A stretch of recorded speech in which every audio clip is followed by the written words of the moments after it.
오늘 하나님의 말씀은 마태복음 28장 18절로 20절입니다. 신약 52페이지입니다. 봉독하겠습니다. 예수께서 나와 말씀하여 이르시되 하늘과 땅의 모든 권세를 내게 주셨으니 그러므로 너희는 가서 모든 민족을 제자로 삼아 아버지와 아들과 성령의 이름으로 세례를 베풀고 내가 너희에게 분부한 모든 것을 가르쳐 지키게 하라. 볼지어다 내가 세상 끝날까지 너희와 항상 함께 있으리라 하시니라. 아멘. 기도하고 말씀 보도록 하겠습니다. 거룩하신 아버지 하나님, 오늘 주님께서 주시는 말씀으로 우리의 속사람이 날로 새로워지게 하시고 우리 삶이 변화되게 하시고 이러한 모습을 보시면서 기뻐하신 하나님이 저희들에게 부어주시는 사랑과 기쁨과 평화가 우리 삶에 가득 차올 수 있도록 하나님 도와주시옵소서. 감사드리며 예수님 이름으로 기도합니다. 아멘. 오늘 본 말씀은 우리가 너무나 잘 알고 있는 예수님께서 이 세상을 마지막 떠나시면서 승천하시기 직전 11 제자들에게 주셨던 그래서 이것을 지상명령, 최고 명령, 가장 높은 명령 또는 퇴임 명령, 그 다음에 가장 큰 사명, 이렇게 말씀하시는 그런 내용이 되겠습니다. 우리가 이 본 말씀을 잘 알고 있습니다. 그런데 여기서 특별히 오늘은 이 본 말씀을 통해서 예수님의 제자가 된다는 것이 어떤 의미인지 이미 우리가 굉장히 익숙한 것이거든요. 구체적으로 예수님의 삶을 본받는 자가 바로 그 제자인데, 구체적으로 예수님의 삶이 어떤 삶이었는지를, 이것을 우리가 오늘날 구원이라는 개념 자체를 상당히 이렇게 국한시켜서 심지어는 왜곡시켜서 바라보고 있는데, 이 구원 개념과 관련시켜서 예수 그리스도의 제자된 삶이 어떤 삶이 돼야 하는가, 여기다 초점 맞추고 이 말씀을 보도록 하겠습니다. 여기서 보니까는 19절에 보니까는 그러므로 너희는 가서 모든 민족을 제자로 삼아 아버지와 아들과 성령의 이름으로 세례를 베풀고 내가 너희에게 분부한 모든 것을 가르쳐서 그 다음에 그 가르친 내용을 온 삶으로 지키게 하라. 그러면서 너희들이 그렇게 살아갈 때에 내가 세상 끝날까지 너희와 항상 함께 있겠다라고 이제 주님께서 이 복된 말씀을 우리에게 주셨습니다. 여기서 이제 우리는 이 본 말씀이 굉장히 중요한 것은 예수님의 제자가 된다는 그 말의 의미, 이 의미를 깊게 깨닫고, 근데 중요한 것은 뭐냐면은 주님께서 11 제자에게 주셨던 이 최고 명령, 이 명령 때문에 우리는 예수 그리스도의 제자가 되었고, 그 다음에 우리는 제자가 된 다음에 또다시 이 지상 명령에 의해서 주변에 있는 사람들을 예수 그리스도를 믿고 예수님의 제자로 만들어가야 할 그런 사명을 우리는 가지고 있습니다. 그래서 근데 여기서 이제 핵심 개념이 되는, 그렇다면은 예수 그리스도의 제자가 되었고 그 다음에 다른 사람을 예수 그리스도의 제자로 키워내야 되는데, 그렇다면은 여기서 예수님의 제자가 된다는 것이 구체적으로 어떤 의미를 갖고 있는가, 여기다가 초점을 맞춰보겠습니다.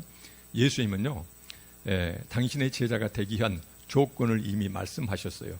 누가복음 14장 27절에 보면은, 누가복음 14장 27절에 누구든지 자기 십자가를 지고 나를 따르지 않는 자도 능히 내 제자가 되지 못한다.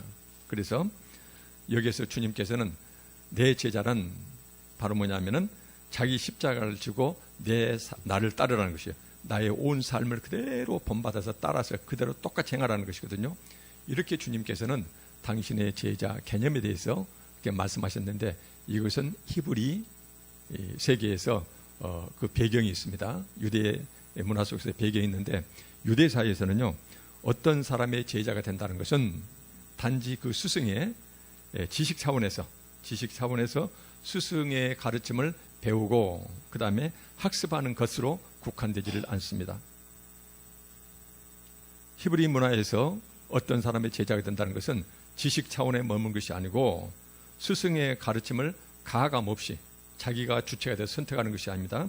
가감 없이 그대로 받아들이고 그 스승의 삶을 자기 삶 속에서 온전히 그대로 본받아서 그런 식으로 살아가는, 이렇게 살아가는 철저한 그 추종자를 어떤 사람의 제자라고 이렇게 표현을 합니다. 그래서 예수님 역시 여기서 보면은 예수 그리스도의 제자가 되는 것 때문에, 바로 그 이유 때문에 십자가를 지고, 이 말은 뭔 말이에요? 죽음마저도 각오하고 내 삶을 그대로 본받아서 그렇게 살아가라, 이렇게 말씀하시면서 이런 자가 바로 내 제자다라고 이렇게 말씀하고 계세요. 그래서 이 초대교회에서는요, 예수님의 제자가 된다는 것이 얼마나 힘들고 어렵던지 안디옥 교회 그 초대 그 주교는 뭐라고까지 얘기했냐면은, 예수 그리스도의 제자가 된다는 것은 순교자가 된다는 것과 똑같은 의미다라고 이렇게 표현을 했어요. 그래서 제자란, 예수 그리스도의 제자란 바로 뭐냐면은 순교까지도 각오하고, 그리고 예수님의 가르치신 내용을 그대로 본받아서 삶으로 살아내는 자, 이런 자를 바로 예수님의 제자라고 이렇게 평했다는 것이거든요. 그렇다면 우리는 여기서 우리도 똑같이 예수 그리스도의 제자가 되었고, 그 다음에 다른 사람을 예수 그리스도의 제자로 가르쳐내야 되는데, 그렇다면 우리가 그 삶 자체를 본받아야 될 예수님의 삶은 어떤 삶이었을까? 우리가 본받아야 될 예수 그리스도의 삶은 어떤 삶이었을까? 이것을 우리가 깊게 살펴봐야 되겠죠. 우리가 여기서 살펴보기 위해서요, 유대 사회에서는 어떤 사람의 이름 자체를 어떻게 짓냐면요, 그 사람이 어떤 사람인가를 그 이름, 그 단어의 개념으로 그대로 묘사를 했어요. 예를 들면 모세, 강에서 건져냈잖아요. 그래서 물에서 건져냈다 해서 그 이름을, 아기 이름을 모세라고 지었거든요. 똑같습니다. 예수님께서는 이 세상에 아기로 태어나시기 전에 하나님께서는 당신의 천사를 이 세상에 보내셔서 앞으로 태어날 당신의 독생자 이름을, 그 영적 정체성을 뭐라고 했냐면은 예수라 하라, 이렇게 정해 주셨어요. 마태복음 1장 21절에 보니까는 아들을 낳으니 이름을 예수라 하라, 이는 그가 자기 백성을 그들의 죄에서 구원할 자이심이라, 이 말씀을 주셨거든요. 똑같습니다. 그래서 예수란 이 이름, 이 단어는 히브리어로 어떤 의미냐면은 자기 백성을 그들의 죄에서 구원해 낸다라는 의미를 가지고 있어요. 그래서 이제 예수님께서는 처음부터 하나님께서 이 세상 보내실 때 당신의 백성을 이 죄에서 구원해 낼 자라고 예수님을 보내셨다는 것이거든요. 그래서 이제 예수님은 구원자로 이 세상에 오셨어요. 우리는 그 예수님을 본받아야 돼요. 근데 예수님은 이 세상에 오셔서 구원자의 삶을 사셨거든요. 그렇다면 그 구원이라는 개념 자체가 예수님의 삶 속에서 어떻게 구현되었는지, 이것을 우리가 예수님의 삶 자체와 그 다음에 히브리 문학에서 생각하는 그 구원이라는 단어 의미를 우리는 이중으로 살펴봐야 돼요. 그래서 이제 우리가 성경에 나타난 이 구원이라는 단어 개념을 우리는 오늘날 어떻게 이해하고 있는가? 알게 모르게 우리는 실은 뭐냐면은, 알게 모르게 구원이란 내가 죽어서 가게 되는 저 천국, 그래서 지금 여기가 아니고 저 천국에서, 그 다음에 지금 이 시간이 아니고 먼 훗날 내가 죄와 사망으로부터 구원받아서 하나님 나라에서 영원한 생명체로 살아가는 것, 이것을 우리가 구원, 이렇게 생각을 합니다.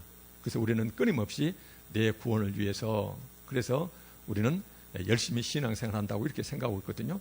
그런데 성경은 구원 자체를 이 세상 떠나서 저 세상에서 내가 영원한 생명체로 살아가는 것, 이런 의미의 구원 개념으로만 구원을 보지 않습니다.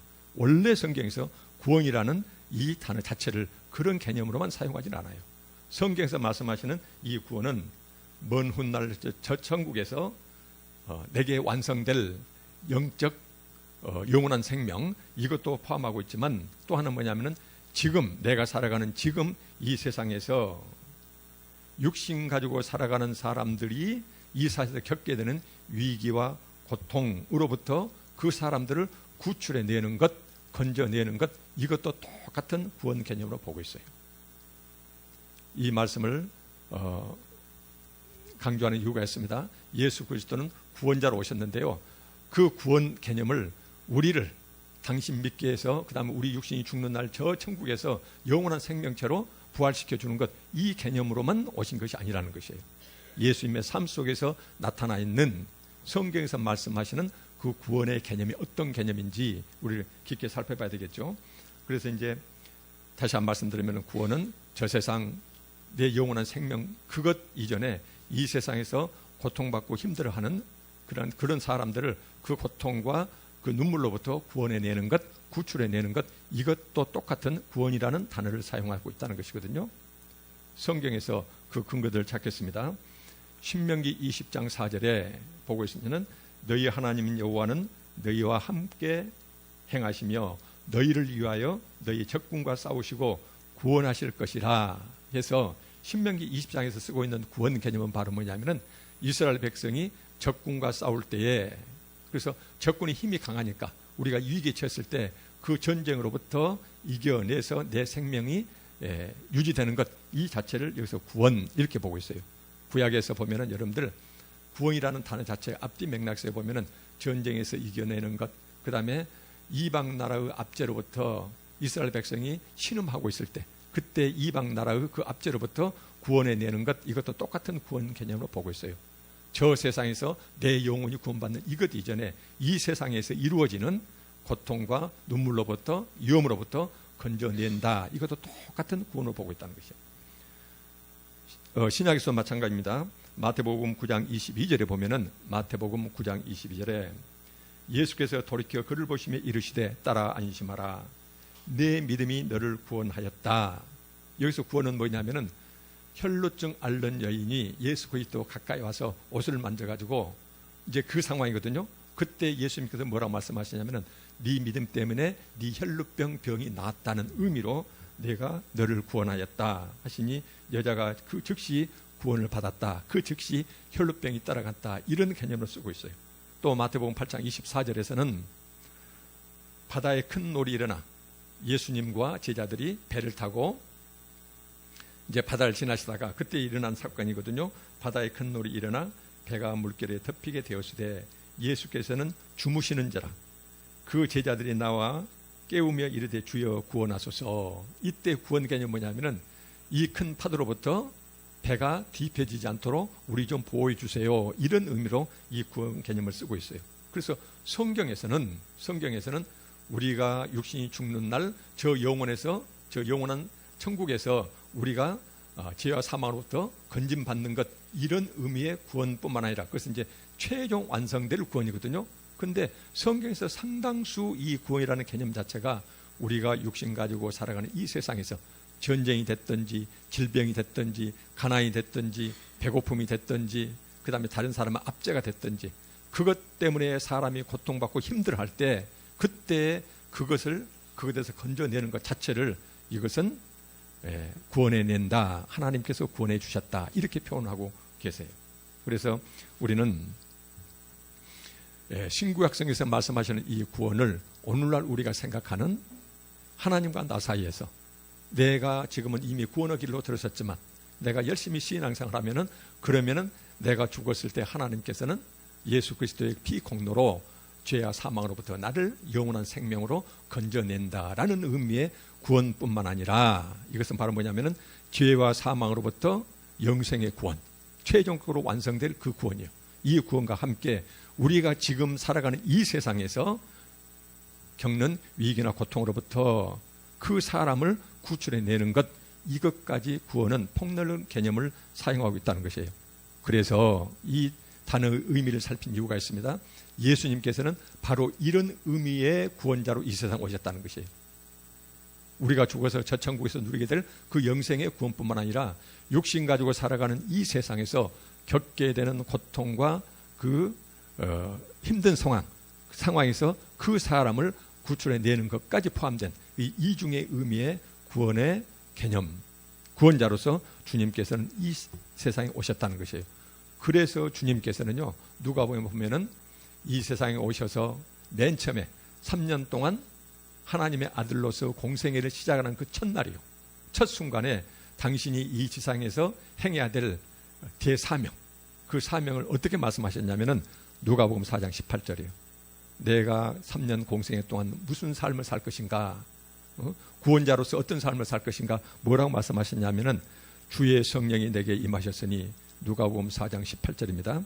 이는 가난한 자에게 복음을 전하게 하시려고 내게 기름을 부으시고 나를 보내사 포로 된 자에게 자유를, 눈먼 자에게 다시 보게 함을 전파하며 눌린 자를, 압제로부터 눌림당하고 있는 그런 자를 자유롭게 하고, 그 다음에 19절에 보니까는 주의 은혜의 해 희년을 말씀하시죠.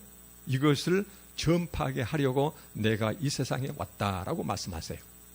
여기서 보면은 포로된 자, 눈먼 자, 눌린 자, 그 다음에 여기서는 주님의 은혜의 해, 하나님의 은혜의 해. 이것은 뭐예요? 희년? 빚주고 부채 때문에 가난하게 사는 사람을 그 부채로부터 해방시키는 것.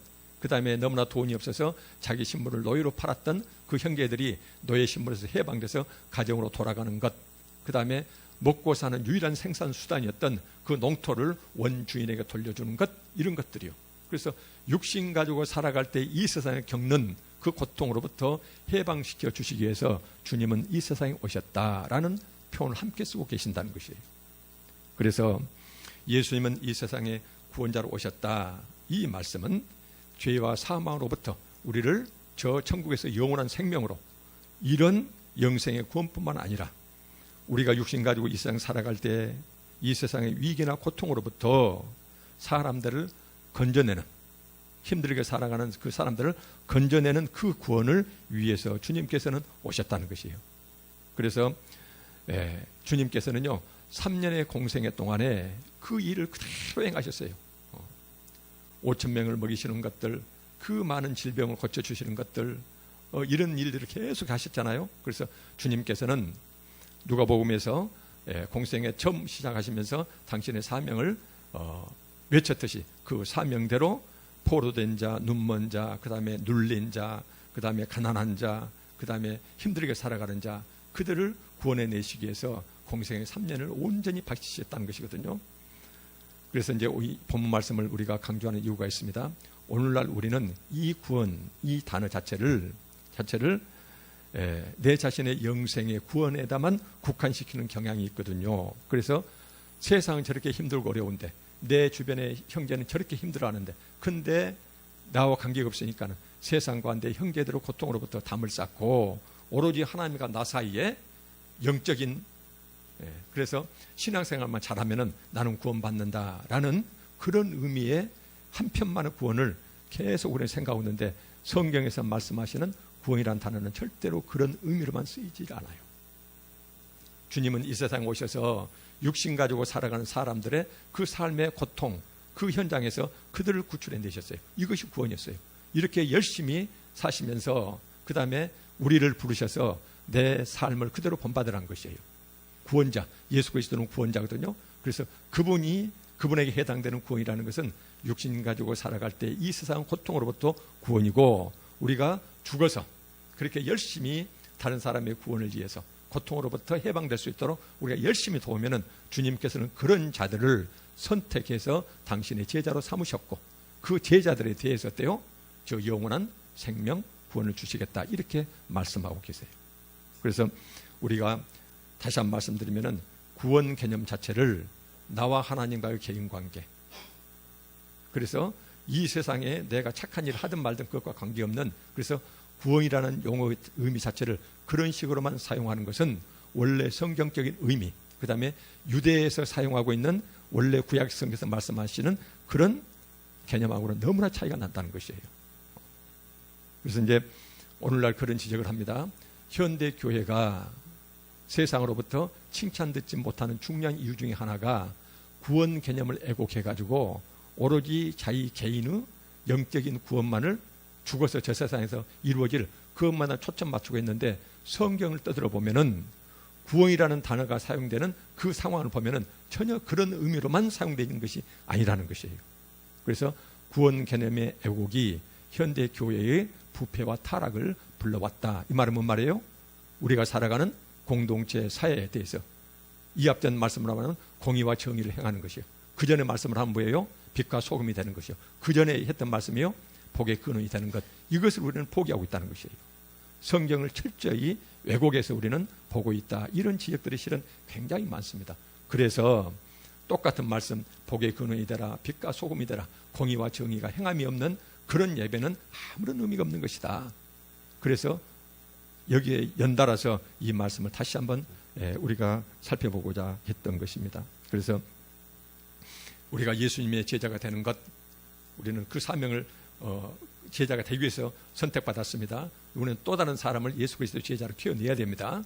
그래야 되는데 여기서 예수님의 제자가 되는 길은 예수님의 삶을 본받는 것인데 이 예수님의 삶 자체가 이 세상과 저 세상의 구원을 동시에 이루는, 그래서 이 세상에서 지극히 작은 자들의 그 고통에서 그들을 구출해내는 이 구원을 위해서 노력하는 것이고, 우리가 이렇게 이런 노력을 했을 때 그때 우리는 최종적으로 저 세상에서 죄와 사망으로부터 영원히 영생으로 구원받는 그 구원이 우리한테 다가선다는 것이에요. 성경은 그렇게 말씀하고 계세요. 바로 그것이 뭐예요? 이 지금까지 했던 모든 말씀이 함축적으로 나타나 있는 것이 바로 뭐냐면은 마태복음 25장에 있는 양과 염소의 비유예요. 보면은 예수께서 이 세상에 죄를 지러 오셔가지고 이 세상을 심판하실 때 심판 기준을 주님께서는 명확하니, 추상적인 개념이 아니고 명확하니 우리 삶 속에서 우리를 되돌아보게 하는 그런 기준을 제시하셨어요. 그 기준이 바로 뭐예요? 마태복음 25장 35절에 내가 줄일 때에 너희가 먹을 것을 주었다. 그 다음에 목마를 때에 마시게 하였고 나그네 되었을 때에 영접하였다. 36절에 헐벗을 때 옷을 입혔고 병들었을 때 돌보았고 옥에 갇혔을 때 너희들이 와서 나를 보았다. 이 말씀이에요.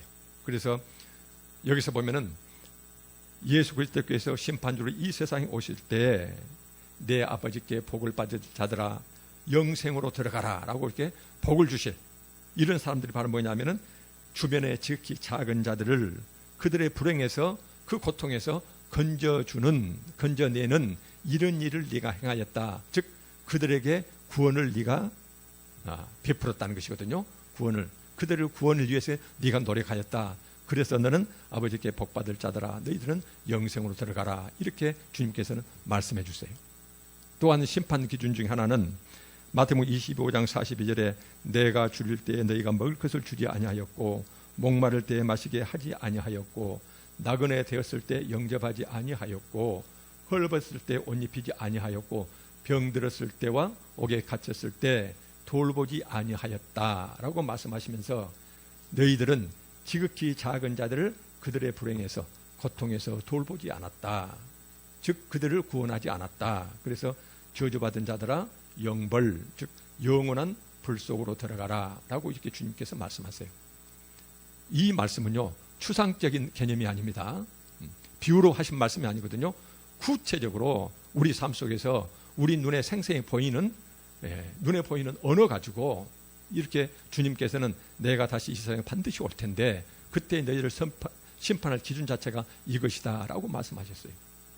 그래서 이 우리 주님의 심판 기준은요 힘들게 살아가는 그 사람들이 내 주변에 있으면은 그들의 삶에 내가 파고 들어가서 삶에 개입해서 그들의 약함을 돕고 그들을 그 고통으로부터 해방되도록 도와주었는가 이 여부를 가지고 주님께서는 영생과 영벌 내 제자인가 아닌가를 판단하신다는 거죠.